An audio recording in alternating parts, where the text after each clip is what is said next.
Olá, família TVI, tudo bem com vocês? Mais uma quarta-feira e a gente aqui novamente com mais um programa Bate-Papo com Vera Lúcia. E vocês já sabem que vai ao ar sempre às quartas-feiras pela manhã e temos as reprises todas as segundas-feiras às 12 horas.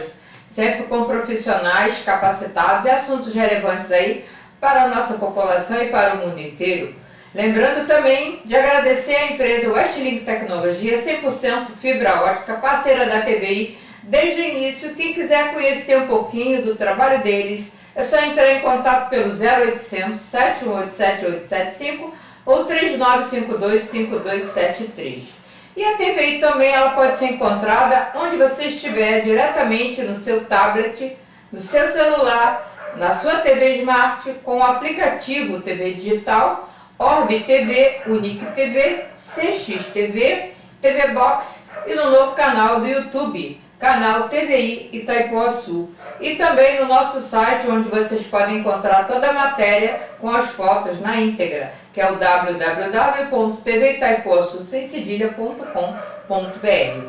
Bom, estamos aqui sempre para fazer o melhor de nós, para você que está aí do outro lado da telinha. Você também que tiver um comércio, uma pequena ou grande, média empresa, quiser conhecer o nosso trabalho, entre em contato pelo 021 994128509 ou 99314 4124. E agora nós vamos aqui falar com o nosso convidado de hoje. Ele que está aqui esta semana para bater um papo comigo é o psicólogo Diego Leira de Araújo, natural do Rio de Janeiro e morador de Cordeirinho, Maricá, há 6 anos. Diego é formado desde 2013 e já atuou em diferentes áreas da psicologia. E atualmente faz atendimento online. E hoje ele vem falar de um tema que é bem pesado, né, bem sinistro, né, mas temos que falar com bastante cautela, que é o Setembro Amarelo, prevenção ao suicídio, né? Também quero dar parabéns ao Diego pelo Dia do Psicólogo, né, comemorado agora dia 27 de agosto, que passou. Parabéns a todos os psicólogos aí, presentes aí na nossa live, no nosso canal TVI. Bom, vamos lá conhecer um pouquinho desse tema, né? Diego, nós sabemos que o Setembro Amarelo é apenas um mês para chamar atenção, né, sobre esse assunto relevante, prevenção ao suicídio. Mas, na realidade, a atenção ela é necessária durante todos os dias, todos os meses do ano.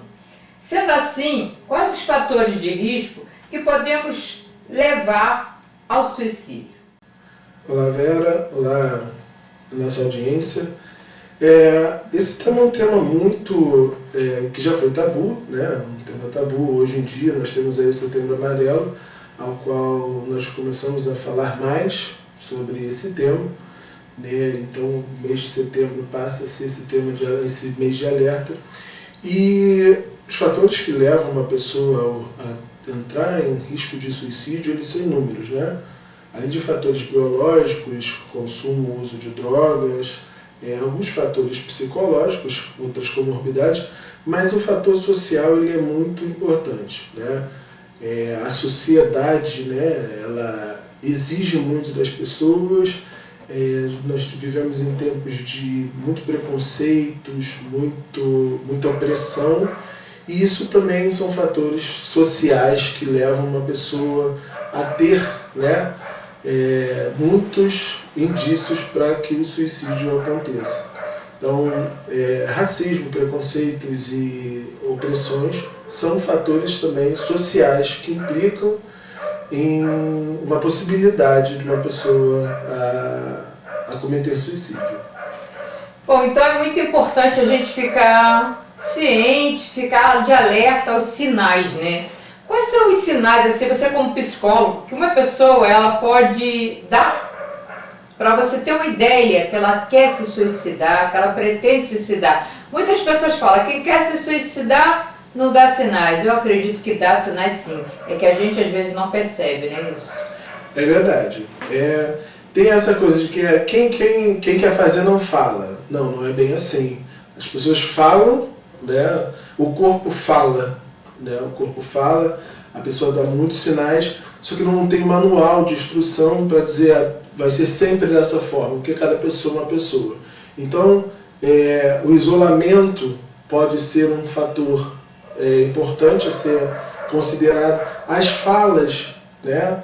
Às vezes a pessoa tem uma ideação suicida, então ela tem uma fala que vai demonstrar para o desejo dela, o desamor, o dissabor, eu sou um peso. Esse tipo de falas são facilmente observados. A questão da higiene, o cuidado consigo próprio também é um fator importante, né? Isso é um fator que pode ser um fator de chamar a atenção também, né? Claro que tem as doenças, as comorbidades que estão ali, né? Uma depressão profunda, uma melancolia, que também são sinais e fatores que mostram também que já precisam ter alerta. Mas a ideação suicida ela é mais importante, assim. A gente prestar bastante atenção no que a pessoa está falando, no que ela está passando, no que ela está demonstrando. Porque muitas das vezes a pessoa demonstra e a gente não percebe. E tem aqueles casos também que a pessoa a gente não demonstra. Você está vendo a pessoa sempre alegre, sempre rindo. Isso também às vezes é um sinal. Né? Tem casos que a pessoa está muito alegre, muito feliz, está numa festa, né? Alguns dias antes, e depois pode vir a cometer o suicídio. É uma mudança total de comportamento, né? Às vezes a pessoa é triste, mas naquele momento ela começa a sorrir, expandir, dando, assim, mostrando que está alegre, mas no fundo, por dentro dela, ela está sofrendo, né? E já é, como você falou, um presságio, né, para cometer o suicídio. Sim, é porque é preciso ter um olhar, uma observação, né, com familiares muito grande, né? Esses sinais do isolamento, eles são bem característicos, do isolamento, da melancolia muito forte. Às vezes a pessoa passa por um luto, uma perda. Esse luto pode ser um fim de um relacionamento, o falecimento de alguma pessoa, e aí isso leva com que a pessoa passe a ter falas e comportamentos que dão alguns indícios, né? Dão alguns indícios e a partir daí já é o momento da gente começar a ficar alerta. E como o mundo hoje em dia está tão corrido, né, gente? Às vezes a gente não tem tempo de ouvir, né? Hoje em dia está difícil, né? Você encontrar alguém para te ouvir. Mas hoje em dia fala tudo pelo zap, né? Você está aqui, eu estou aí, a gente está falando pelo zap e é assim que está funcionando, né? Infelizmente, né? Porque o diálogo é tão bom, né? Evita muitas coisas também, né? Mas vamos lá, continuar aqui com o nosso assunto, que é a medida de prevenção, né? Como é possível ajudar essa pessoa? A gente sabe também que a gente não pode obrigar ninguém a procurar ajuda. Geralmente a gente tem que orientar, procurar conversar, para que ela mesma consiga procurar ajuda. Geralmente é assim que funciona, a gente sabe que é difícil, né? Você no seu consultório, você recebe muitos clientes que passam por isso? Então, a maioria das pessoas que eu atendo e já atendi são pessoas que tiveram na iminência de se suicidar. É uma questão de se cortar, né? Muito grande também. Isso também é um indício, né? Principalmente em mulheres, se cortar, né? Automutilação, isso é um fator muito grande, né? E esse buscar ajuda, muitas das vezes, ele não é tão fácil, né? A pessoa precisa também admitir que ela precisa de ajuda, ela precisa entender que precisa de ajuda, a ajuda ela é voluntária. A família tem que apoiar, mas a pessoa realmente ela tem que querer, facilita muito o tratamento. Mas a maioria das vezes outra pessoa leva, né? Sim. Nunca, geralmente, a pessoa vai lá buscar ajuda por... É difícil, né? É difícil, mas acontece. Já aconteceu comigo, assim, da pessoa espontaneamente me procurar, e já aconteceu de eu perceber algumas pessoas no meu Instagram e entrar em contato também. E a pessoa, mas como é que você percebeu isso? Então esse olhar também, até às vezes na internet, se a gente percebe, e aí sim, a pessoa aderiu ao tratamento, né? Já teve alguns casos, mas a família também quando percebe, quem mais leva, né, para o consultório, para um tratamento. Mas quando a pessoa vai por conta mesmo dela, fica mais fácil, né? Para tratar, né? Muito mais fácil. Você percebe que ela precisa de ajuda, ela está pedindo socorro. É porque qualquer tratamento psicológico ele só funciona quando a pessoa quer. Então, assim, não que só funcione, mas ele é muito mais fácil, porque a pessoa está buscando uma melhora. Então a adesão ao tratamento ele vai ser muito mais fácil, porque a pessoa está ali voluntariamente buscando aquilo, né? Então, essa consciência, essa tomada de consciência de que eu preciso de ajuda, ela é fundamental para o tratamento. E quanto antes vier melhor, né? Quanto antes melhor. Porque se esticar demais a corda fica mais difícil da gente, né? Com certeza.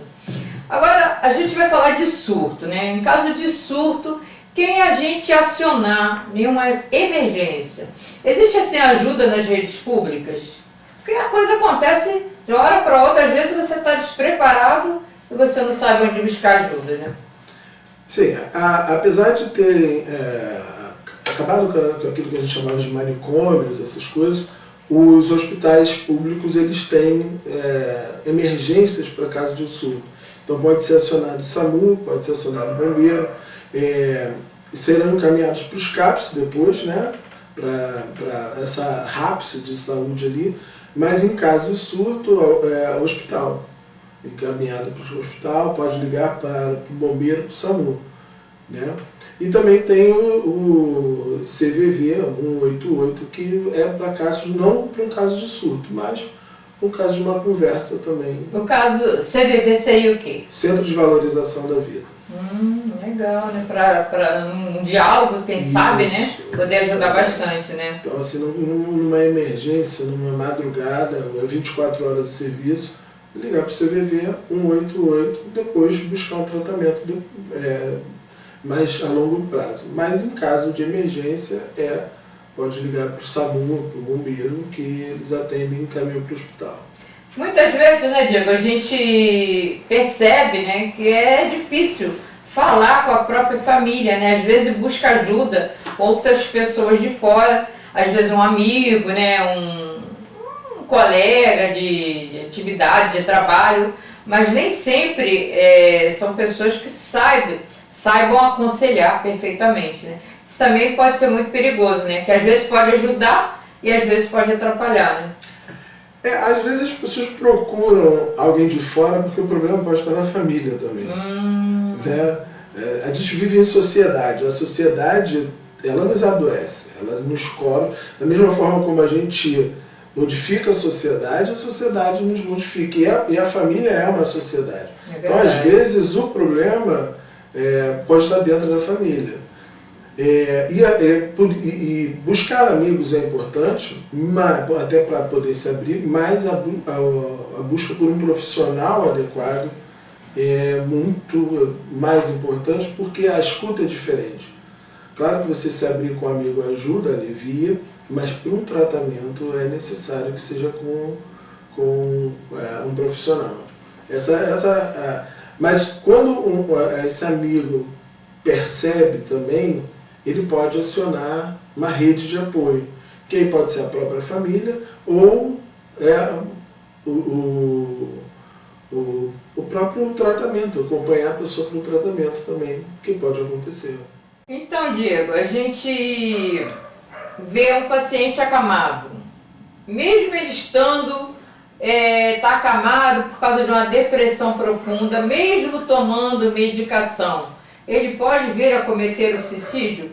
Lembrando que a gente às vezes pega uma bula de remédio, quando a gente lê as contraindicações, a gente fica tão assustada, né? Porque tem várias reações que dependem de várias pessoas, de pessoa para pessoa. Mesmo ele sendo medicado, estando ali já tomando remédio há muito tempo, ele pode vir a querer cometer o suicídio? Sim, pode. Porque é importante que a pessoa tome o medicamento, né? É importante, se ela está passando já pela hospitalização e pela medicação, é importante, mas é óbvio que o medicamento sozinho não vai fazer milagre. Então, ela precisa ter o medicamento e o acompanhamento ao mesmo tempo. E a observação, porque a observação, nesse caso, ela é fundamental. Porque o medicamento pode demorar a fazer efeito, né? E a pessoa mesmo medicada, né, ainda pode estar sobre forte emoção e a influência dos pensamentos, da ideação suicida. Então, mesmo medicada, essa pessoa precisa ter um acompanhamento, uma observação de perto. E aí a participação da família, também de todo o corpo clínico, caso ela esteja numa clínica, justamente para poder minimizar qualquer possibilidade. No caso, seria assim, uma equipe multidisciplinar, que juntaria psicólogo, medicação, família, talvez também tem outro médico também que trata, psiquiatra. Seria uma equipe total para poder fazer todo apanhado, né? Porque o que acontece? A gente pensa que essas questões de suicídio elas são questões só médicas, né? E a gente pode incluir o psiquiatra, o psicólogo, toda a equipe médica. Mas a gente tem que incluir também a sociedade, porque a sociedade nos cansa, né? A sociedade é esse local onde nos adoece. Então, hoje a gente vive num mundo onde as pessoas estão no Instagram mostrando vidas que elas são irreais, né? E aí algumas pessoas olham aquilo e falam, nossa, eu nunca vou ser aquilo ali. Né? Então, a gente também precisa do apoio da própria sociedade. É difícil, né? Dentro dessa equação só de medicalização. Né? A gente tem o medicamento, tem a terapia, tem a família, mas tem também toda a sociedade que precisa entender esse assunto, precisamos falar sobre esse assunto também e também precisamos dar apoio até a essas dores, né? Validar que essa dor que a pessoa sente é uma dor real, né? E que ela pode ter, né, um tratamento depois disso, né? Tem uma solução para isso. Atividades, terapias, tudo isso ajuda, né? Ajuda. Muito, né? Ajuda. A única coisa difícil é a adesão. A adesão, verdade. A adesão é mais difícil, né? Mas depois que a pessoa começa a aderir, também o resultado é fenomenal. Agora também, essa medicação, dizem que costuma demorar um pouco para até os remédios fazerem efeito. Agora, por que eles falam desmame, né? Por que o desmame ele tem que ser controlado? Não pode ser de uma vez, eu cansei, não vou tomar mais o remédio. Eles falam, não, o desmame tem que ser controlado com ordem médica. Por que isso? Essa é uma questão mais da psiquiatria, mas a questão porque, assim, nada pode ser feito abruptamente, né? Nem a inserção do remédio, né? Que o médico ainda vai testar o remédio para cada pessoa. Às vezes uma pessoa se adapta melhor com o remédio e outra com outro remédio, então tem essa adaptação. E depois que a pessoa começa a tomar aquele remédio, para ela parar de tomar também não pode ser alguma coisa abrupta. Então você tem que ir diminuindo a dose do remédio no sangue até que você pare. Porque se você parar de vez, né, isso também, o seu sangue estava cheio daquele remédio, digamos assim, e aí ele em algum momento foi cortado. Então isso precisa ser também reduzido, né? Como qualquer coisa. Na redução de danos, por exemplo, quando a gente fala de redução de danos de drogas, é isso, você troca uma droga pesada por uma outra mais leve até chegar ao ponto que a pessoa não use mais droga nenhuma, né? Porque nada pode ser abrupto assim, tem que ter todo um processo. Agora a gente estava falando da família, né? Eu também acho que a família é um ponto, crucial para ajudar na recuperação, na prevenção e tudo isso. Como você vê a importância da pessoa, da família, né? Um filho, uma mãe, um pai, um avô, sei lá. Às vezes até um sobrinho que é mais íntimo da pessoa ajudar ela. Como é que você vê isso? Então, isso é uma questão que envolve toda a família, no âmbito que todo mundo é afetado, né? Então, assim, A família é um sistema que também precisa ser cuidado quando você tem uma pessoa que está com essa ideação. Então você tem que observar todo o sistema e cuidar de todo o sistema.